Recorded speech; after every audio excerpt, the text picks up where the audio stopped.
नमस्कार विद्यार्थी मित्रांनो, ही व्हिडिओ मित्रांनो तुमचं आयुष्य बदलणार आहे. कारण मराठी व्याकरणावरची आता 10वीची सगळ्यात इम्पॉर्टंट सगळ्यात जबरदस्त व्हिडिओ तुमच्यासाठी मित्रांनो मी घेऊन येत आहे. व्हिडिओ खूप जबरदस्त आहे कारण या व्हिडिओमध्ये संपूर्ण व्याकरणावरती आपण चर्चा करणार आहोत. मराठी व्याकरणाचा प्रत्येक भाग आणि भाग आपण बघणार आहोत. मित्रांनो, प्रश्न क्रमांक 4 जो असतो ना, चौथा तो 16 मार्कासाठी असतो. प्रश्न क्रमांक 4 मध्ये अ आणि आ असे दोन घटक असतात. अ जो आहे तो व्याकरणावर आधारित असतो, जो 8 मार्काला असतो, ज्याच्यामध्ये समास, शब्दसिद्धी आणि वाक्प्रचार विचारला जातो. आणि प्रश्न क्रमांक आ जो आहे त्याच्यामध्ये जवळपास भाषा अभ्यासावरती, भाषिक घटकावरती प्रश्न विचारले जातात आणि ते प्रश्न असतात 8 मार्काचे. असे अ 8 मार्काचा आणि आ 8 मार्काचा 16 पैकी 16 मार्क जर मिळवायचे असेल ना तर ही व्हिडिओ संपूर्ण बघा. ज्याला मराठीमध्ये अबाव 70 किंवा 80 पैकी 80 मार्क मिळवायचे आहेत ना त्यांनी ही व्हिडिओ संपूर्ण बघा. कारण ज्याला मिळवायचे आउट ऑफ त्याने जर व्याकरणामध्ये मार्क घालवले ना तर तो आयुष्यात कधीच आउट ऑफ मार्क मिळू शकत नाही. त्यामुळे व्याकरणाचे घटक असे आहेत, सोपे आहेत. ही संपूर्ण व्हिडिओ जर तुम्ही बघितली तर या व्हिडिओच्या माध्यमातून तुम्हाला बाकी दुसरं काही करायची गरज नाही बरं का. एकदा ही व्हिडिओ बघितली तर व्याकरणावरचा दुसरा अभ्यास करायची तुम्हाला गरज नाही. कारण यामध्ये मी व्याकरणाच्या कन्सेप्ट तर घेतलेल्या आहेतच, पण त्या कन्सेप्ट सोबत बोर्डाच्या परीक्षेला आलेले काही प्रश्न ते सुद्धा आपण घेतलेले आहेत. त्यामुळे ही व्हिडिओ सगळ्यात जबरदस्त असणार आहे, मस्त असणार आहे, खतरनाक व्हिडिओ असणार आहे. बघा मित्रांनो, जाऊयात पुढे. व्याकरणाचा सगळ्यात महत्त्वाचा भाग म्हणजे समास. समास समास मित्रांनो, समास 2 मार्काला येतो. प्रश्न क्रमांक 4 अ मध्ये पहिला प्रश्न जो आहे तो समासचा असतो. तर सुरुवातीला आपण समास समजून घेऊयात. बघा मित्रांनो, समासाचा जो प्रश्न आता बाकी मी तुम्हाला डिटेल्स सांगितले. याच्यामध्ये आपल्याला काय करायचंय की पहिली गोष्ट आपण समास म्हणजे काय हे समजून घेऊ आणि मग आपली गाडी पुढे नेऊयात. बघा, जेव्हा 2 किंवा अधिक शब्दांमधील परस्पर संबंध दाखवणारे शब्द यांचा लोप होऊन त्यांचा जोड शब्द तयार होतो तेव्हा त्या शब्दांच्या एकीकरणाला समास म्हणतात. शब्दांच्या एकीकरणाला समास म्हणजे महान असे राष्ट्र, महान असे राष्ट्र हे जे शब्द होते 2 पेक्षा अधिक 3 शब्द होते त्याचा झाला महाराष्ट्र. महान असे राष्ट्र, इथं शब्दाचा लोप होऊन आपल्याकडे महाराष्ट्र मिळाला म्हणजे महाराष्ट्र जो आहे तो सामासिक शब्द झाला आणि महान असे राष्ट्र हा त्या शब्दाचा विग्रह झाला. तर मित्रांनो, अशा प्रकारे समास तयार होतो. आता तुम्हाला एक महत्त्वाची गोष्ट समजणं गरजेचं आहे की आपल्याला 3 महत्त्वाचे समास आहेत यावर्षी. 3 समास आहेत. 3 समास: कर्मधारय समास, द्वंद्व समास आणि द्विगु समास. या 3 समासांचा आपल्याला अभ्यास करायचा आहे. 3ही समासांच्या व्याख्या वगैरे आपल्याला समजून घ्यायच्या नाहीत. 3ही समासांच्या व्याख्या आपल्याला लिहायला येत नाहीत. व्याख्या समजून घ्यायच्यात, कन्सेप्ट समजून घ्यायच्यात, परंतु बोर्डाच्या परीक्षेला व्याख्या नाही विचारल्या जात, कन्सेप्ट विचारले जाते. बघा, या ठिकाणी आपण पहिली गोष्ट कर्मधारय समास जो आहे तो आपण समजून घेऊया. तो काय बाबा, या समासामध्ये पहिले पद विशेषण असते आणि दुसरे पद नाम असते. लक्षात घ्या, पहिलं पद काय असतंय, विशेषण असतंय आणि दुसरे पद काय असतं, नाम असतं. पहिलं पद विशेषण आलं की समजायचं हा कर्मधारय समास आहे. उदाहरणार्थ इथं बघा, नीलकमल, हे जो नील शब्द आहे ना हा जरा जोडून आला, हा इकडे जोडून पाहिजे, तो चुकून इकडे आला. नीलकमल, तुम्ही नीट पाहिलं, नीलकमल. यामध्ये तुम्ही जर बघितलं, कमल जो आहे, कमल हे एक नाम आहे. कमल कसे आहे, नील आहे. नील जे आहे ना हा शब्द त्या कमल विषयी अधिक माहिती देतो. विशेषण म्हणजे काय, नामाच्या विषयी अधिक माहिती देणाऱ्या शब्दाला विशेषण म्हणतात. उदाहरणार्थ मी महेंद्र, हे नाम आहे. महेंद्र गुणी मुलगा आहे, गुणी जे आहे ते विशेषण लागलं. महेंद्र हुशार आहे, हुशार जे आहे ते विशेषण लागलं, कारण महेंद्र विषयी अधिक माहिती देणारा तो शब्द आहे. गुणी, हुशार, मूर्ख आहे, नालायक आहे, असं सुद्धा येऊ शकतं. ओके, ती सुद्धा विशेषण असू शकतात. ओके, म्हणजे एक पहिलं जे पद आहे ते कधीही विशेषण येतं. म्हणून नीलकमल म्हणजे नील असे कमल. महाराष्ट्र, महाराष्ट्राचा जर विचार केला तर महाराष्ट्र हा शब्द नीट बघा, महाराष्ट्र. ओके, याच्यामध्ये राष्ट्र हे एक नाम आहे आणि त्या राष्ट्राच्या अगोदर महा म्हणजे महान शब्द आलेला आहे. महान हे विशेषण आहे. राष्ट्राविषयी अधिक माहिती देणारा शब्द आहे. राष्ट्र कसं आहे, महान आहे, म्हणून ते महाराष्ट्र आहे, हे लक्षात घ्या मित्रांनो. महान असे राष्ट्र, महाराष्ट्र. नरसिंह, सिंहासारखा नर, हा झाला कर्मधारय समास. लक्षात घ्या, कर्मधारय समास म्हणजे काय, पहिलं जे पद आहे ते विशेषण आणि दुसरं पद नाम, झाला कर्मधारय समास. मित्रांनो, एकदम सोपं आहे ओळखणं. आता आपली गाडी थोडीशी पुढे नेऊयात. पुढे गाडी नेली की द्वंद्व समास येतो. द्वंद्व समास, द्वंद्व समासाचं वैशिष्ट्य काय बघा, समासामध्ये 2 महत्वाची पदं असतात, ही लक्षात घ्या. द्वंद्व समासामध्ये, या समासामध्ये दोन्ही पदांना समान महत्व असतंय. दोन्ही पदांना कसं महत्व असतं, समान महत्व असतं. लक्षात घ्या, जेव्हा समान प्राधान्य असलेले 2 शब्द एकत्र येऊन नवीन जोड शब्द तयार होतो तेव्हा त्या समासाला द्वंद्व समास म्हणतात. दोन्ही जे आहेत ना समान, दोन्ही पद जे आहेत ना त्यांना सारखं महत्व असतं. उदाहरणार्थ याचे 3 प्रकार पडतात: इतरेतर द्वंद्व, वैकल्पिक द्वंद्व आणि समाहार द्वंद्व. आपण बघा, नीट बघा, लक्षात घ्या. दोन्ही पद समान आहेत ना. आई वडील, आई आणि वडील दोघांना समान महत्व आहे. खरे खोटं, खरं आणि खोटं दोघांना समान महत्व आहे. ओके, आता याच्यामध्ये हा इतरेतर द्वंद्व आणि वैकल्पिक द्वंद्व कसं ओळखायचं? बघा, आई वडील दोघांना समान महत्व आहे.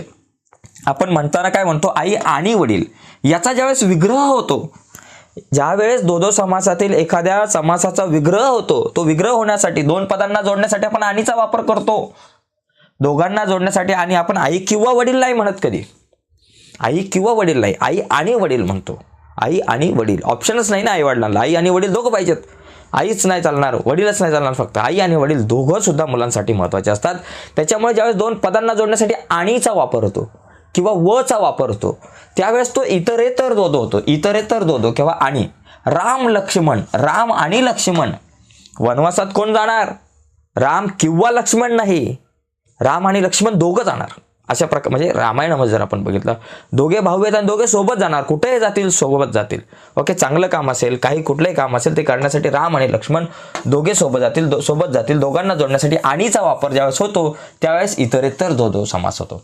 आणि वैकल्पिक म्हणजे ऑप्शन आपण म्हणू ना, वैकल्पिक द्वंद्व म्हणजे काय? ज्यावेळेस 2 पदांना जोडण्यासाठी किंवाचा वापर होतो. आता खरे खोटे, आता एखादी गोष्ट एकाच वेळेस खरी आणि खोटी नसणार. खरी आणि खोटी म्हणू शकतो का? एकाच वेळेस ती गोष्ट खरी असेल किंवा खोटी असेल, दोघांपैकी एक काहीतरी असणार आहे. एकाच वेळेस ती खरी असेल आणि खोटी पण असेल असं नाही. एक तर ती खरी असणार किंवा खोटी असणार. म्हणजे विग्रह होताना दोघांना जोडण्यासाठी किंवाचा वापर होतो. त्यावेळेस विग्रह होताना ज्यावेळेस 2 पदांना जोडण्यासाठी किंवा वापरतो त्यावेळेस तो वैकल्पिक होतो. ऑप्शन म्हणतो आपण, वैकल्पिक होतो. बरे वाईट, एखादी घटना बरी असेल किंवा वाईट असेल म्हणून बरे किंवा वाईट, बरे वाईट, बरे किंवा वाईट म्हणून वैकल्पिक द्वंद्व हा झाला. ओके, इतरेतर द्वंद्व म्हणजे काय? समासाचा विग्रह होत असताना आणीने 2 पदांना जोडलं जातं त्यावेळेस इतरेतर द्वंद्व होतो. आणि समासाचा विग्रह होत असताना किंवाने 2 पदांना जोडलं जातं त्यावेळेस वैकल्पिक द्वंद्व होतो. आणि समाहार द्वंद्व एकदम सोपा आहे. बघा, गप्पा गोष्टी वगैरे, मीठ भाकर वगैरे अशा प्रकारचे जे शब्द आहेत. पाला पाचोळा, लय पाला पाचोळा पडलेला आहे, पाला पाचोळा वगैरे अशा प्रकारे जे शब्द असतात त्याला आपण समाहार द्वंद्व म्हणतो. तर 2 प्रकार तुम्ही बघितले, एक तर कर्मधारय समास, दुसरी गोष्ट द्वंद्व समास, आणि तिसरा द्विगु समास. सगळ्यात सोपा द्विगु समास ओळखणं आहे ना, हे सगळ्यात सोपं आहे. बघा या ठिकाणी का सोपं आहे? द्विगु समास म्हणजे काय? या समासाचं पहिलं पद संख्या विशेषण आहे. पहिलं पद संख्या विशेषण आलं रे आलं, समजायचं द्वंद्व समास. आता इथं नवरात्र आला. आता हा शब्द एवढा मोठा हा शब्द जोडून इथं पाहिजे, चुकून इथं जोडून आला नवरात्र. बघा मित्रांनो, नवरात्र म्हणजे 9 आला शब्द नाही तर नवरात्रींचा समूह म्हणून नवरात्र. हा जो पहिलं पद ज्या वेळेस आपल्याकडे येणार संख्या विशेषण त्यावेळेस तो होणार द्विगु समास. एकदम सोपं ओळखणं. संख्या विशेषण आलं रे आलं की द्विगु समास चिटकून टाकला. त्याच्यानंतर चौकोन, 4 कोणांचा समूह, चौकोन 4 पहिलं पद संख्या विशेषण द्विगु समास. पंचारती 5 आरत्यांचा समूह, नवरस 9 रसांचा समूह, अष्टकोन 8 कोणांचा समूह. तर अशा प्रकारे द्विगु समोसा नाही बाबा, द्विगु समास होतो. चुकून समोसा करून टाकायला वाट लावाल सगळी. द्विगु समास. 3 समास पाहिले. कर्मधारय समास जो आपण ज्याच्यामध्ये पहिलं पद विशेषण दुसरं पद नाम असतं. त्यानंतर द्वंद्व समास जिथं दोन्ही पदांना सारखं महत्व असतं. आणि तिसरा द्विगु समास जिथं पहिलं पद संख्या विशेषण असतं. आता आपण प्रश्न बघूयात कसे विचारले जातात परीक्षेला. तर या ठिकाणी इथं तुम्हाला एक प्रश्न दिसतोय बघा, पुढील सामासिक शब्दांवरून समास ओळखा. दस दिशा म्हणजे 10 दिशांचा समूह. पहिलं पद काय आलं तुमचं? संख्या विशेषण आलं.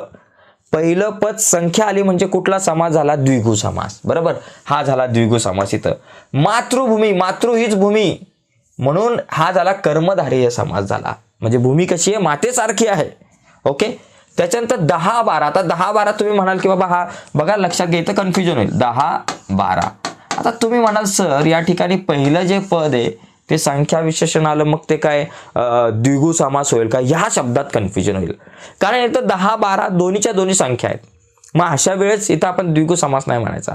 मग 10, 12 एखादी संख्या समोर असेल ती 10 असेल किंवा 12 असेल. 10 आणि 12 नाही, एक तर 10 असेल किंवा 12 असेल. म्हणजे 10 आणि 12 दोघांना समान महत्व आहे आणि 10 किंवा 12. ओके, मग या ठिकाणी हा दो समास आला आणि या दोघांना जोडण्यासाठी विग्रह ज्यावेळेस होईल त्यावेळेस तो कसा होईल, 10 किंवा 12 होईल. 10 किंवा 12 असा विग्रह होणार. ओके, दोघांना जोडण्यासाठी किंवाचा वापर केला. दो आहे परंतु तो वैकल्पिक दो आहे कारण दोघांना जोडण्यासाठी किंवाचा वापर केला. ओके, त्याच्यामुळे इथं वैकल्पिक दो आला. आणि भीम आणि अर्जुन भीम आणि अर्जुन दोघांना सारखं महत्व आहे. विग्रह झाल्यानंतर दोघांना जोडण्यासाठी आणीचा वापर केला म्हणून हा इतरेतर दो झाला. ओके, अशा प्रकारे आपण समजून घेऊ शकतो की अशा प्रकारे प्रश्न विचारले जातात. आता पुढे जाऊयात. पुढे बघा, इथं असा पण प्रश्न विचारला जाऊ शकतो, सामासिक शब्द तयार करा. वसतीसाठी वसतिगृह, खाणे-पिणे वगैरे मग खाणे-पिणे, बाप आणि लेक मग बाप लेक. ओके, त्याच्यानंतर धर्म किंवा अधर्म, धर्म. आता मला सांगा, हा वसतिगृह हा कुठला समास झाला, हा तुमचा कर्मधारय समास झाला. खाणे-पिणे वगैरे हा झाला तुमचा दो समास झाला. ओके, समाहार दो झाला. बाप आणि लेक हा सुद्धा तुमचा दो समास झाला. ओके, त्याच्यानंतर धर्म किंवा हा तुमचा झाला इतरेतर दो, हा झाला तुमचा वैकल्पिक दो. तर अशा प्रकारे आपण काय करू शकतो, पण आपल्याला काय फक्त विग्रह करायला सांगितलं होतं. आता बघा पुढे बघा, पुढचा प्रश्न आपण बघू. हा तक्ता पूर्ण करा. इथं तक्ता पूर्ण करायचा आहे. पूर्व पश्चिम, पालापाचोळा, सप्तपदी, 10-12 आपण बघितलं. 7 पदांचा समूह, पालापाचोळा, पूर्व किंवा पश्चिम. अशा प्रकारे आपण या ठिकाणी याचा विग्रह करा आणि समास लिहा. तुम्हाला आरामात याचं उत्तर काढता येईल. ठीक आहे, आता बाकी हा जो प्रश्न आहे, हा तक्ता जो आहे तो तुमच्यासाठी. आता तुम्ही याचा अभ्यास करा, थोडासा सोपा आहे, तुम्हाला जमेल. ओके, आता थोडंसं पुढे जाऊ. समास तर आपला झाला. आता समासानंतर आपली गाडी जरा आपण पुढे नेऊयात. समासानंतर सगळ्यात महत्वाचा घटक आहे शब्दसिद्धी. या शब्दसिद्धीमध्ये सुद्धा 2 पैकी 2 मार्क मिळतात मित्रांनो. इथं जर आपण मार्क सोडले तर आपली काय समजलं असेल तुम्हाला, आपली सिच्युएशन जी आहे ती लय गंभीर होऊ शकते. तर बघा, शब्दसिद्धी बघा मित्रांनो, शब्दसिद्धी म्हणजे काय, भाषेमधला शब्द कसा तयार होतो याला शब्दसिद्धी म्हणतात. आपण व्याख्याकडे जास्त जाणार नाही. शब्दसिद्धीचे 3 महत्त्वाचे प्रकार आहेत. पहिली गोष्ट प्रत्यय घटित, उपसर्ग घटित आणि अभ्यस्त असे 3 प्रकार असतात. कशाचे, शब्दसिद्धीचे. एक आहे उपसर्ग घटित, एक आहे प्रत्यय घटित आणि एक आहे कुठला, अभ्यस्त. असे 3 प्रकार आहेत. तर पहिला प्रकार आपण बघूयात, उपसर्ग घटित. उपसर्ग म्हणजे काय बघा, मूळ शब्दाच्या आधी 1 किंवा अधिक अक्षरे लावून जे शब्द तयार होतात त्यांना उपसर्ग घटित म्हणतात. आता समजा माझ्याकडे एक शब्द आहे विचार. हा एक विचार शब्द आहे. काय शब्द आहे, विचार. हा एक मूळ शब्द आहे. त्याच्या अगोदर बरं का, आधी, आता समजा याच्या आधी मी जर का सु लावला तर काय झाला, सुविचार, म्हणजे चांगला विचार झाला.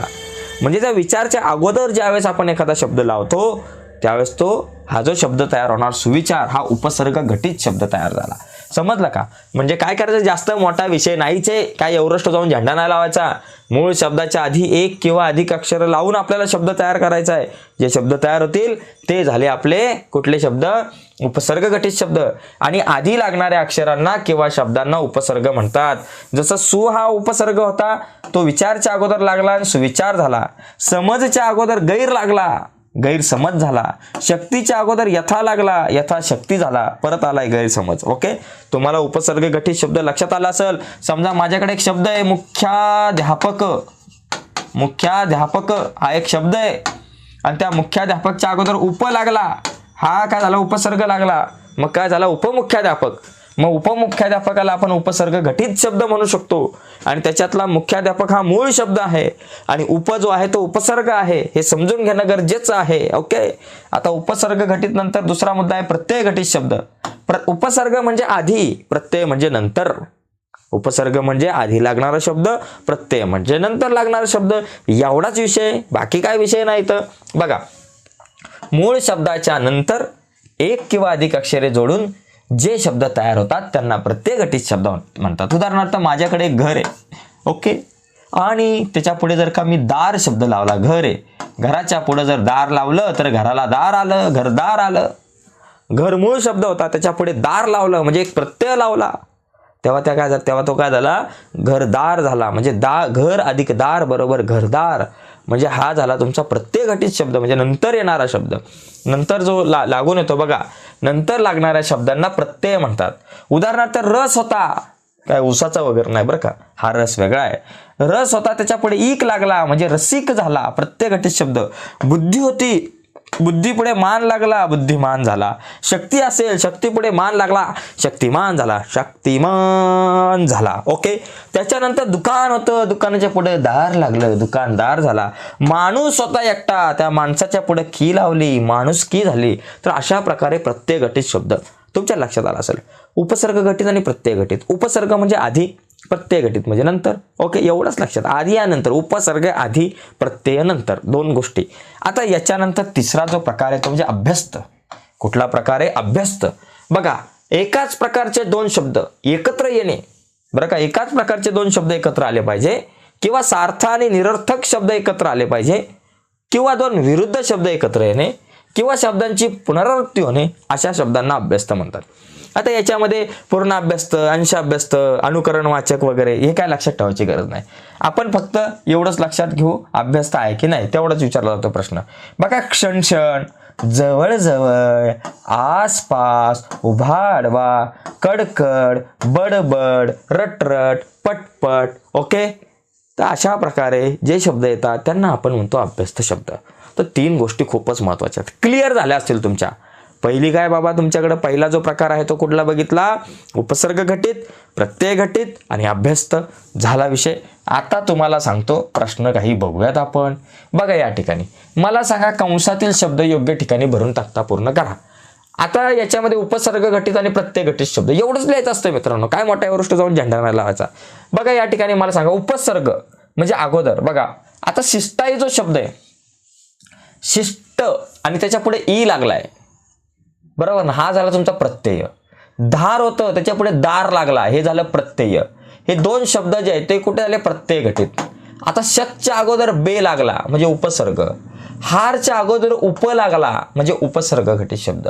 म्हणजे हे दोन शब्द झाले तुमचे उपसर्ग घटित, म्हणून बेशक आणि उपहार उपसर्ग घटित शब्द, आणि शिष्टाई जो आहे तो प्रत्यय घटित शब्द झाला तुमचा, आणि धारच्या नंतर दार लागला म्हणजे धारदार, हा झाला तुमचा प्रत्यय घटित शब्द. इतके सोपे प्रश्न मित्रांनो बोर्डाच्या परीक्षेला येतात.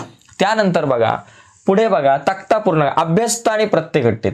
आता अभ्यस्त बघा, मागोमाग, कडकडाट हे अभ्यस्त झाले, आपण बघितलं. वादच्या पुढे क लागला म्हणजे वादक, म्हणजे प्रत्यय घटित शब्द. भांड होतं त्याच्या पुढे खोर लागला म्हणजे भांडखोर झाला, प्रत्यय घटित शब्द. म्हणजे मागोमाग आणि कडकडाट हे झाले तुमचे अभ्यस्त शब्द, आणि वादक आणि भांडखोर हे झाले तुमचे प्रत्यय घटित शब्द. एवढाच विषय, जास्त विषय वाढवायचा नाही, मुद्दा जास्त ताणत बसायचा नाही आणि मार्क घेऊन जायचे. कधी कधी असा पण प्रश्न येऊ शकतो, पुढील उपसर्ग लावून दोन शब्द तयार करा. मग आपण उपसर्ग लावून पासून सुविचार होऊ शकतो, सुमधुर होऊ शकतो, सुसंवाद होऊ शकतो, सुकन्या होऊ शकते. ओके.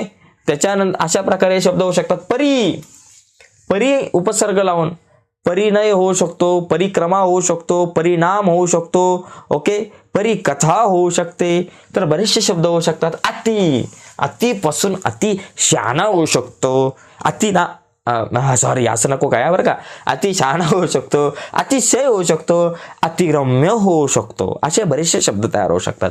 त्याच्यानंतर प्रपासून प्रथमेश, प्रसाद, कसं तोंडाला पाणी सुटलं, प्रसाद म्हटलं की bye bye bye bye bye. Okay. Prasad होऊ शकतो, प्रयत्न होऊ शकतं, प्रबोधन होऊ शकतं. तर असे शब्द होऊ शकतात. एकदम सोपा प्रश्न असतो मित्रांनो, एकदम हातातले मार्क आहेत. हे मार्क जर सोडले ना मित्रांनो तुम्ही, तर तुमचं काम कठीण आहे, तुमचा कार्यक्रम होऊ शकतो. लक्षात घ्या, हे मार्क हातातले आहेत, हातातले मार्क सोडायचे नाही. पुढचा प्रश्न, आता इथं प्रत्यय लावून अनिय, माननीय, वाचनीय, श्रवणीय, सन्माननीय, अनिय लावायचा आहे. माननीय, वाचनीय, सन्माननीय, प्रार्थनीय असे शब्द तयार होऊ शकतात. तुम्हाला शब्द तयार करायचे फक्त. अनिय लावून शब्द तयार करा, किंवा करी, काय अंडा करी वगैरे नाही, करी नंतर. इथं काय सांगितलंय? प्रत्यय लावून म्हणजे नंतर आलं पाहिजे. शेतकरी, मातकरी, कष्टकरी अशा प्रकारे शब्द.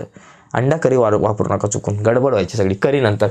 सत्व, स्वामित्व, प्रभुत्व, कर्तृत्व, महत्व, नेतृत्व, शत्रुत्व, आहा क्या बात आहे, वरण भात आहे. पणा पणा पणा पणा पणा, शहाणपणा, मीपणा, वा वा वा, क्या कमीपणा, खंबीरपणा. ओके, बरेचसे शब्द तयार होऊ शकतात. हे शब्द तयार करायला तुम्हाला लय सोपं आहे. तुमची क्रिएटिव्हिटी वापरायची आणि शब्द तयार करायचे. फक्त ते शब्द लिहित असताना काना, मात्रा, उकार बिकार व्यवस्थित बघा, नाहीतर सर तुम्हाला मार्कांना नकार देऊन टाकतील. ओके, आता पुढे पुढे पुढे सगळ्यात महत्वाचा मुद्दा. प्रश्न क्रमांक 4 अ मध्ये 3 महत्वाचे प्रश्न. पहिला जो प्रश्न असतो समास असतो तो आपला झाला. दुसरा असतो शब्दसिद्धी आणि तिसरा असतो वाक्प्रचार. वाक्प्रचार 4 मार्काला मित्रांनो. एक गोष्ट लक्षात घ्या, वाक्प्रचारच्या बाबतीत तुम्हाला महत्वाची गोष्ट सांगतो. बोर्डाच्या परीक्षेला प्रश्न क्रमांक 4 अ मध्ये तिसरा हा प्रश्न. या प्रश्नामध्ये एकूण 4 वाक्प्रचार विचारले जातात. 4 मधले आपल्याला कुठलेही 2 लिहायचे असतात. या वाक्प्रचाराचं एक वैशिष्ट्य आहे, हे सगळे वाक्प्रचार पुस्तकातले असतात. त्यामुळे आज मी तुम्हाला 20 वाक्प्रचार इम्पॉर्टंट देणार आहे. कदाचित याच्यातले 2-3 वाक्प्रचार तुम्हाला बोर्डाच्या परीक्षेला येऊ शकतात. वाक्प्रचार लिहिताना काळजी घ्यायची. पहिली गोष्ट, त्याचा अर्थ सांगायला 1 मार्क, वाक्यात उपयोग करायला 1 मार्क, असे झाले 2 मार्क. ओके, हे लक्षात ठेवायचं आहे. आणि वाक्प्रचारांचा वाक्यात उपयोग करायचा आहे, त्याच्या अर्थाचा नाही, हे पण समजून घ्यायचं आहे. आता हे बघा, हे सगळे दिसतं ना, हे सगळे कार्यक्रम हे मी तुम्हाला सांगितलं आत्ताच. आता आपण प्रत्यक्षात काही वाक्प्रचारांचा विचार करू. काही उदाहरणे. डोळे विस्फारून बघणे. अरे बापरे, क्या बात आहे. आश्चर्यचकित होऊन बघणे, डोळे विस्फारित होऊन बघणे, आश्चर्यचकित होऊन बघणे. आता बघा, वर्गामध्ये गण्या नावाचा एक मुलगा असतो. अरे काय अभ्यासच करत नाही आणि मध्येच 20चा पाडा म्हणायला खडखड उभा राहिला. 19चा पाडा खडखड, 19, 19, 19, 38 धडाधड म्हणतो. मग सगळी पोरं अशी अचंबित होऊन बघतात. म्हणजे आपण बघतो ना, डोळे विस्फारून बघणे म्हणजे डोळे मोठे करून आपण आश्चर्याने बघतो. बापरे काय आहे. मोठ्या मोठ्याने पाडे म्हणणाऱ्या सागरकडे संपूर्ण वर्ग डोळे विस्फारून बघत होता. भावा कधी अभ्यासच करत नाही, एवढे मोठ्या मोठ्याने पाडे म्हणायला लागला. काय कोणता देव स्वप्नात आला का काय माहिती. तगादा लावणे म्हणजे मागे लागणे, पुन्हा पुन्हा विचारणे.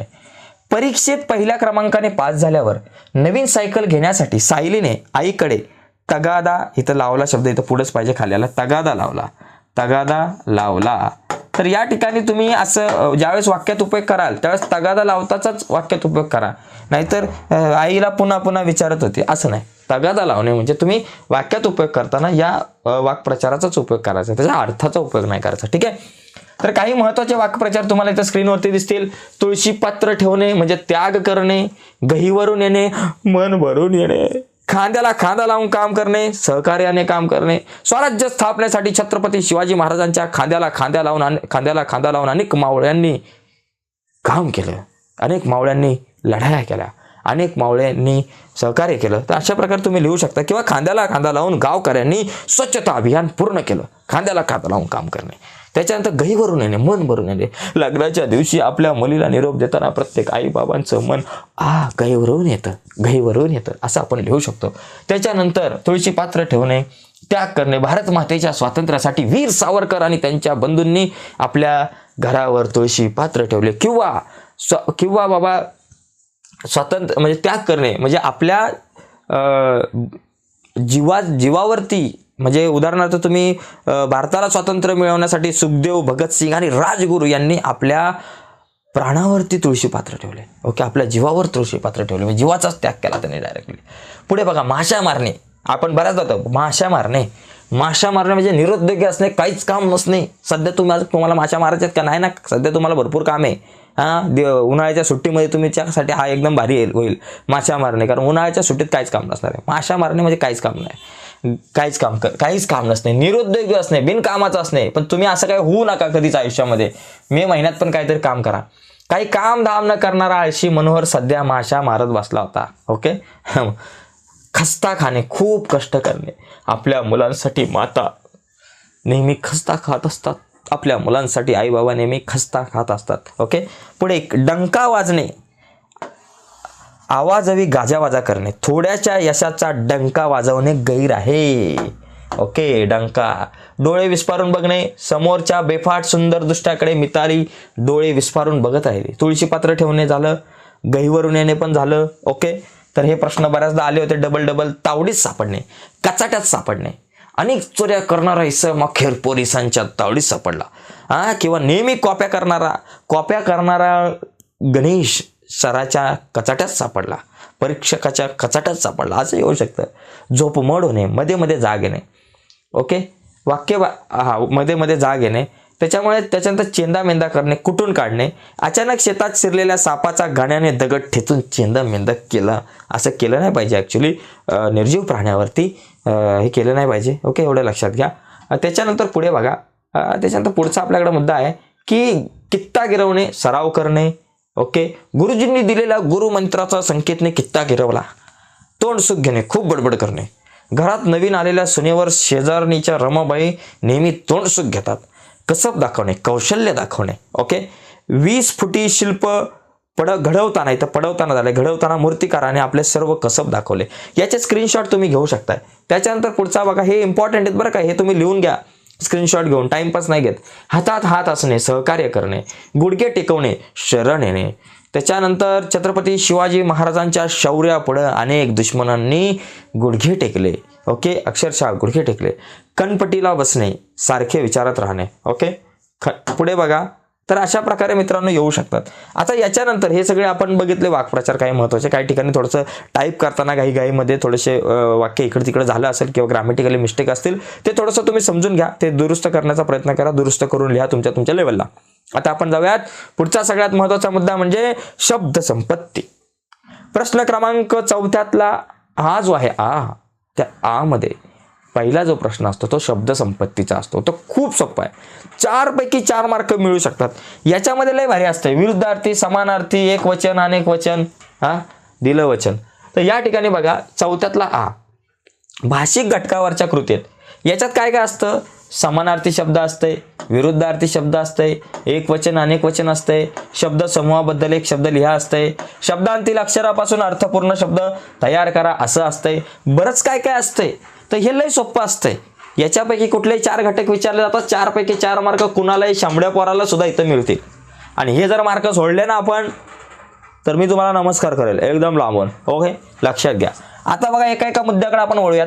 सगळ्यात पहिला मुद्दा, शब्द समूहाबद्दल एक शब्द तयार करणं लई सोपं असतंय. बघा, ज्याला कोणी होणी झाले तर कोणीही शत्रू नाही असा अजात शत्रू. पुढचा मुद्दा, महिन्यातून एकदा प्रकाशित होणारे मासिक. बाजूला थोडासा येतोय आवाज, त्याच्याकडे करा दुर्लक्ष, माझ्या आवाजाकडे द्या लक्ष. बघा या ठिकाणी लक्षात घ्या, महिन्यातून एकदा प्रकाशित होणारे, महिन्यातून एकदा काय प्रकाशित होतं, मासिक. वर्षातून एकदा प्रकाशित होणारे, वार्षिक.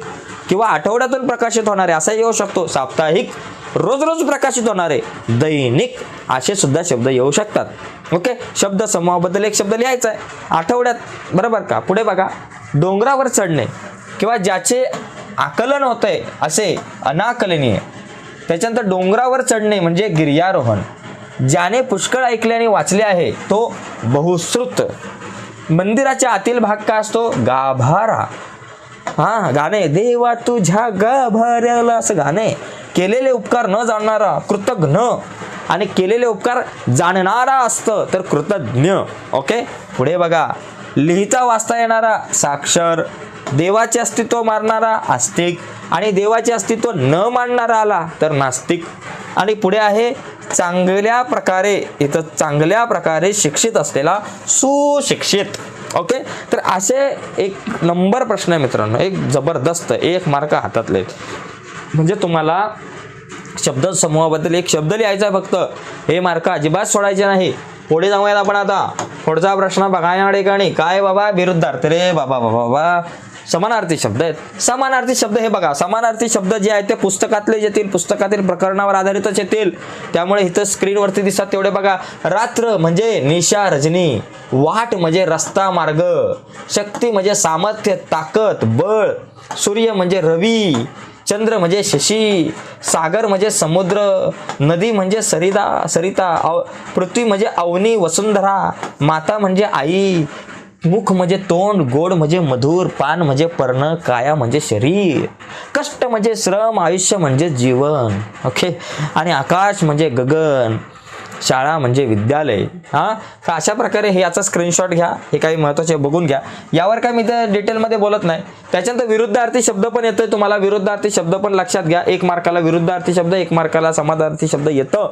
हातातले मार्क आहेत. जवळ, लांब, सुरुवात, अंत, समानता, असमानता, जमाच्या विरुद्ध खर्च, सुंदरच्या विरुद्ध कुरूप, मित्राच्या विरुद्ध शत्रू, आस्तिकच्या विरुद्ध नास्तिक, खरेच्या विरुद्ध खोट, जन्माच्या विरुद्ध मृत्यू, दिवसच्या विरुद्ध रात्र, खात्रीच्या विरुद्ध शंका, गुणच्या विरुद्ध अवगुण, सूर्योदयाच्या विरुद्ध सूर्यास्त, सजादयच्या विरुद्ध विजातीय, रूपाच्या विरुद्ध अवकृपा, अल्पायुषीच्या विरुद्ध दीर्घायुषी, अवरोहाच्या विरुद्ध आरोह, आदरच्या विरुद्ध अनादर, आस्थाच्या विरुद्ध अनास्था, दुमतच्या विरुद्ध एकमत आणि नापिकच्या विरुद्ध सुपीक. तर असे सुद्धा येऊ शकतात. तर याचा सुद्धा स्क्रीनशॉट घ्या आणि पुढे बघा.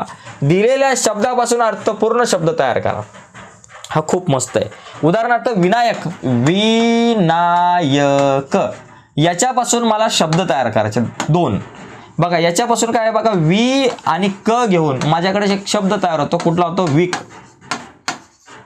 ओके, अशा प्रकारे एक शब्द तयार होऊ शकतो. त्याच्यानंतर ना आणि क घेऊन तयार होऊ शकतो. नाक झाला दुसरा शब्द. नाक, विक. त्याच्यानंतर अशा प्रकारे झाले शब्द. त्याच्यानंतर नायक, नायक, नायक नहीं विनायक हूँ मैं, चिक चिक असं येऊ शकतं. बालपण, बालपण पासून बा, प, ल, प असे शब्द तयार होऊ शकतात. तुकाराम पासून राम, त्याच्यानंतर काम, त्याच्यानंतर तुरा असे शब्द तयार होऊ शकतात. महाराज पासून मरा, हा, त्याच्यानंतर बघा इथं बरेचसे शब्द दिसतात. महाराज पासून महाराज, राम, जरा असे शब्द तयार होऊ शकतात. ओके, त्याच्यानंतर पुढे काय, कुशल धाम पासून कुशल एक शब्द तयार होतो. धाम एक शब्द तयार होऊ शकतो. आणि कु आणि ल शब्द तयार होऊ शकतो. जीवनात पासून जीव तयार होऊ शकतोय. त्याच्याबरोबर नात तयार होऊ शकतोय. त्याचबरोबर जीना तयार होऊ शकतोय. तर बरेचसे शब्द तयार होऊ शकतात. नसतात पासून नस तयार होऊ शकतं. त्याच्याबरोबर तास तयार होऊ शकतो. असं तास तयार होऊ शकतो. अशा प्रकारे शब्द तयार होऊ शकतात. त्याचबरोबर त आणि न घेऊन तन तयार होऊ शकतो. विश्वासघात पासून विश्वासघात, त्याचबरोबर वित शब्द तयार होऊ शकतो. असे बरेचसे शब्द तयार होऊ शकतात. त्याचबरोबर विस शब्द तयार होऊ शकतो. वित शब्द तयार होऊ शकतो. आपल्याला 2च शब्द तयार करायचे असतात. तर हा प्रश्न खूप सोपा असतो मित्रांनो. हे हातातले मार्क असतात. हे असले चिरीमिरी मार्क जर सोडले ना तर काम कठीण होईल आपलं. हे मार्क अजिबात सोडायचे नाही. त्याच्यानंतर पुढचा आहे वचन बदला. वचन बदला म्हणजे दिलेलं वचन बदलायचं असा काय भाग नाही. वचन म्हणजे काय, एक वचन आणि अनेक वचन, हा सगळा मुद्दा असतो इथं. बघा, पाऊल, पावले, पाऊल एक वचन आहे, त्याचं झालं पावले अनेक वचन. तुम्हाला नदी दिलं, त्याचं अनेक वचन केलं नद्या, वचन बदलायचं आहे. खिडक्या अनेक वचन होतं, त्याचं एक वचन केलं खिडकी. देखावा एक वचन होतं, त्याचं अनेक वचन केलं देखावे. असा प्रश्न येऊ शकतो. किंवा त्याचबरोबर वचन लिहा विचारला जाऊ शकतो. बाबा असं विचारलं जाईल की नदी, असं दिलेलं नदी हे कुठलं वचन आहे, मग तुम्ही म्हणणार एक वचन. ओके, त्याच्यानंतर मुले, मुले म्हटलं कुठलं वचन आहे बाबा, अनेक वचन. मुलगा म्हटलं असतं तर एक वचन. अशा प्रकारचा सुद्धा प्रश्न आपल्याला विचारला जाऊ शकतो. हे पण आपल्याला लक्षात असणं गरजेचं आहे. ओके, तर हा झाला एक महत्त्वाचा मुद्दा, शब्द संपत्ती. त्याच्यानंतर आपल्याकडे एक प्रश्न येतो 2 मार्काला, जो म्हणजे लेखन नियमानुसार लेखन. 1 का 2 मार्काला असतो इथं, आता माझ्या लक्षात नाही, पण हा प्रश्न सुद्धा महत्त्वाचा 1 मार्काला असतो. आय थिंक लेखन नियमानुसार लेखन म्हणजे इथं काय करायचं आपल्याला, 2 मार्काला असतो वाटतं. याच्यामध्ये काय दिलं जातं बाबा, 4 शब्दांच्या रूपांच्या गटात एक तुम्हाला अशुद्ध, एक शुद्ध शब्द तयार बघायचा आहे. आणि एका वाक्यामध्ये 2 अशुद्ध शब्द दिले जातात. दोघांपैकी काहीतरी होईल बघा, एक काहीतरी असेल. एकतर बघा अशा प्रकारचा प्रश्न असू शकतो ज्याच्यामध्ये तुम्हाला अचूक शब्द निवडायला सांगितलं जाईल. आधुनिक, आधुनिक, आधुनिक, आधुनिक. तर याच्यामध्ये हा आधुनिक आपला अचूक शब्द आहे. दीपावली आपली, ही बघा ही दीपावली आपली एकदम बरोबर असते. परीक्षेच्या बाबतीमध्ये जर विचार केला तर बघा ही परीक्षा आपली बरोबर आहे. त्याच्यानंतर निर्जीव, निर्जीव, निर्जीव, निर्जीव, हा जो निर्जीव आहे आय थिंक हा बरोबर असायला पाहिजे. हार्दिक पांड्या बघा इथं आपल्याकडे आहे, हा, तर हा हार्दिक बरोबर पाहिजे. पुरस्कार जो आहे ना, तर बघा हा इथला पुरस्कार आपला बरोबर आहे. तर इथं फक्त तुम्हाला काय करायचं आहे, पूर्ण वाक्य लिहायचं आणि त्याच्या पुढे बरोबर शब्द लिहायचा आहे. तर हे अचूक शब्द निवडा, खूप सोपं आहे. 6 दिले जातील, 6 पैकी कुठलेही 4 सोडवायचे. कुठलेही 4 सोडवले, प्रत्येक बरोबर उत्तराला अर्धा मार्क. तुमचे 2 गुण जे आहेत ना ते खिशात जातील. हा, खिशात घालवा. असे कोणाच्या घशात नका टाकू, खिशात आले पाहिजे ते मार्क, एकदम हातातले आहेत. ओके. त्यानंतर पुढचा जो मुद्दा आहे त्याच्यामध्ये तुम्हाला असा पण येऊ शकतो किंवा असाही येऊ शकतो, एखादं वाक्य दिलं जातील, पावसाळ्यात दिशा धुसर झालेल्या असतात. आता दिशाला जी व्हॅलंट आहे ती आपली पहिली पाहिजे, दिशा. पावसाळ्यात दिशा धुसर झालेल्या असतात, धुसरचा धू असा पाहिजे, धुसर. अशा प्रकारे तुम्हाला एका वाक्यामध्ये 2 शब्द असतील, एका शब्दाला 1 मार्क, 2 शब्द अचूक 2 शब्द चुकीचे असतील त्याला दुरुस्त करून ते अचूक शब्द लिहायचे. इथं बघा, एकदा त्यांना विचित्र अनुभव, आता अनुभवाचा जो नू आहे या ठिकाणी असा पहिली व्हॅलंटी पाहिजे आणि विचित्राचा ची जो आहे तो या ठिकाणी पहिला पाहिजे. इथं पाटी काली कुलकुलीत झाली, तर काली नसतंय, काळी असतं, काळी कुळकुळीत झाली असते. काली कुलकुलीत नसतं, काळी कुळकुळीत असते. मानवी हा जो वी जो आहे त्याला दुसरी वेलांटी पाहिजे आणि विसंवादितला जो वी आहे त्याला पहिली वेलांटी पाहिजे. दूरवर जंगलातून लाकूड तोड्या, आता इथं बघा, दूरवर जंगलातून लाकूड तोड्या, आता इथं लाकूड तोड्याचा कू जो आहे ना तो दुसरा पाहिजे. तर अशा प्रकारे मित्रांनो खूप सोपा मुद्दा असतोय, हे सोपे प्रश्न असतात. तर दोघांपैकी एक येऊ शकतो 2 मार्काला. यानंतर आपल्याला 1 मार्काला एक महत्त्वाचा मुद्दा येतो की बाबा विरामचिन्ह हे 1 मार्काला येतं. तिथं 2 मार्क झाले चुकून, पण 1 मार्काला विरामचिन्ह येतात. तर विरामचिन्हामध्ये सुद्धा आपल्याला खूप चांगलं आहे. पहिली गोष्ट, कधी कधी जोड्या लावा वगैरे सारखे. बघा याच्यामध्ये काय काय येऊ शकतं की या कृतीमध्ये बहुधा 2 गोष्टी असतील. एक तर चिन्हांवरून नावे ओळखा, नावांवरून चिन्ह द्या, जोड्या लावा, किंवा एखादं वाक्य दिलं जाईल त्याला वाक्याला शुद्ध करून लिहा किंवा त्या वाक्यामध्ये योग्य विरामचिन्ह द्या. प्रत्येक अचूक विरामचिन्हासाठी किंवा विरामचिन्हाच्या नावासाठी अर्धा मार्क. प्रत्यक्षात आपण उदाहरण बघू म्हणजे तुमच्या लक्षात येईल.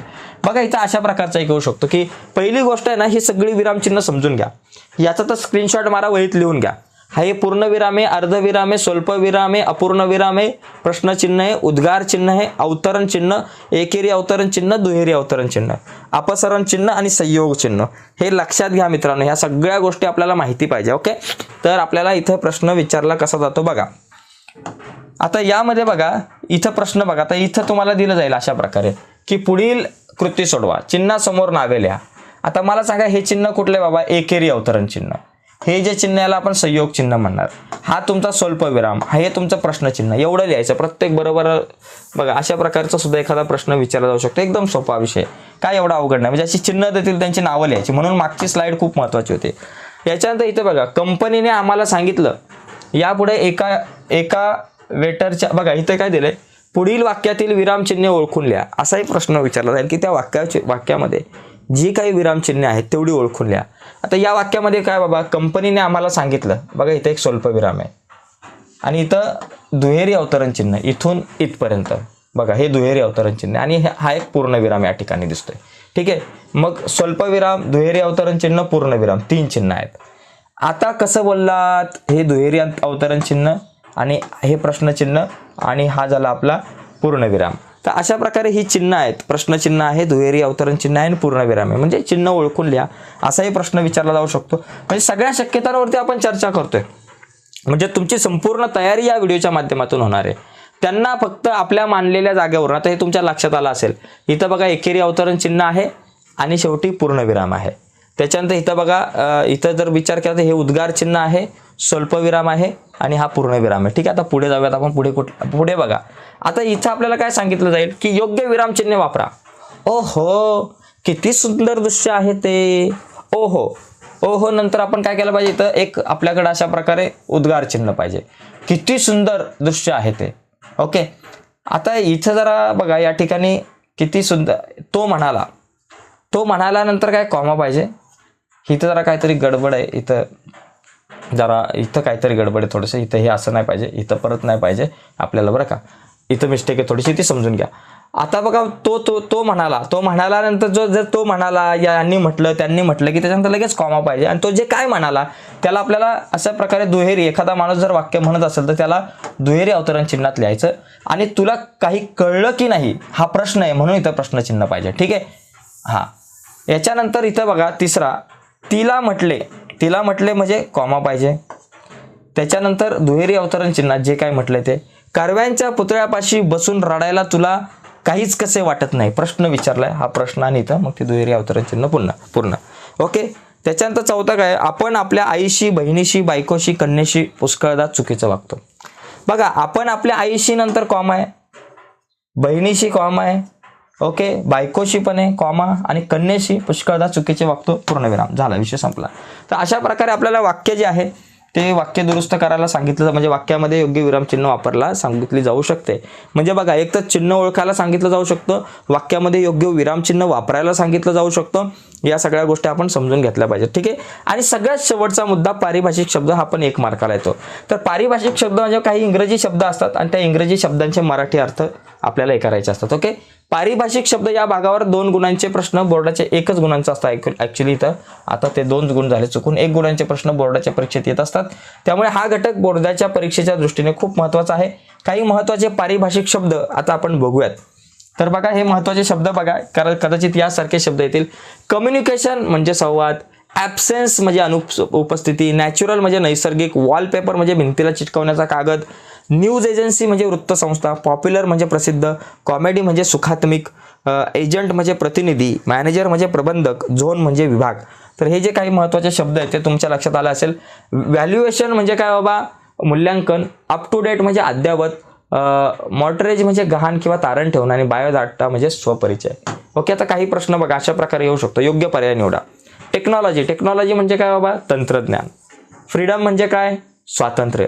एक्सपिरियन्स म्हणजे काय, अनुभव. इंटरप्रेटर म्हणजे काय बाबा, दुभाषक. अशा प्रकारे आपण इथं याचे उत्तर लिहू शकतो. त्याच्यानंतर सोनेट म्हणजे काय बाबा, सुनीत. ओके, त्याच्यानंतर मॅगझिन म्हणजे मासिक समजा आपल्याकडे. त्याच्यानंतर आपल्याकडं मॅगझिन म्हणजे नियतकालिक. ओके, लक्षात घ्या. त्याच्यानंतर बघा पुढे, याच्यानंतर पुढे बघा, मॅगझिन म्हणजे ॲक्च्युली मासिकच आपलं बरोबर होतं. ओके, नियतकालिक नाही तर मासिकच बरोबर आहे. लिरिक्स म्हणजे भावगीत, कॅटेगरी म्हणजे प्रवर्ग आपण त्याला म्हणू शकतो. ओके, तर अशा प्रकारे काही शब्द आपल्याला येऊ शकतात. इथे बघा तुम्हाला डॉक्युमेंटरी आहे, माहितीपट आपला झाला. ऑनरेबल म्हणजे माननीय आहे. क्वालिटेटिव्ह म्हणजे आपण म्हणू शकतो गुणात्मक, क्वालिटेटिव्ह म्हणजे गुणात्मक आहे. योग्य पर्याय निवडायला आपण विचारला जाऊ शकतो. ट्रान्सपोर्ट म्हणजे परिवहन, ट्रान्सलेटर म्हणजे भाषांतर वगैरे. अशा प्रकारे आपण काय करू शकतो, हे जे प्रश्न आहेत त्यांच्याकडे आपण बघू शकतो. ठीक आहे. तर एकंदरीत मित्रांनो, आजच्या या व्हिडिओमध्ये सर्व महत्त्वाच्या मुद्द्यांवरती आपण चर्चा केली. ही व्हिडिओ जवळपास 41 ते 42 मिनिटाचे झालेले, पाऊण तासाचे झाले. परंतु या पाऊण तासाच्या व्हिडिओमध्ये तुमचे 16 जे मार्क आहेत ना, ते 5 फिक्स झालेले आहेत. हे व्हिडिओ रिपीट बघा. हे 16 मार्क बोर्डाच्या परीक्षेतले खूप महत्त्वाचे आहेत. व्हिडिओ नक्कीच आवडले असेल तर व्हिडिओला लाईक करा. नवीन असाल तर चॅनल सबस्क्राईब करून त्या बाजूला असलेलं बेलचं बटन सुद्धा दाबा, जेणेकरून आम्ही अपलोड केलेल्या प्रत्येक नवीन व्हिडिओची नोटिफिकेशन तुमच्यापर्यंत पोहोचेल. आणि हो, आपला एक व्हॉट्सअपचा ग्रुप आहे, तो जॉईन करा. त्याची लिंक व्हिडिओच्या खाली डिस्क्रिप्शनमध्ये मी दिलेली आहे. डिस्क्रिप्शनमधल्या लिंकवर क्लिक करून आपला व्हॉट्सअपचा ग्रुप जॉईन करा. त्याचबरोबर आपला एक ॲप आहे ज्याच्यावरती आपण गणिताचा स्पेशल कोर्स तुमच्यासाठी तयार केला आहे. तो ॲप सुद्धा जॉईन करा. त्या ॲपवरती इम्पॉर्टंट गणिताचा कोर्स आहे मित्रांनो. तर मित्रांनो, बाय सर्वांना, धन्यवाद.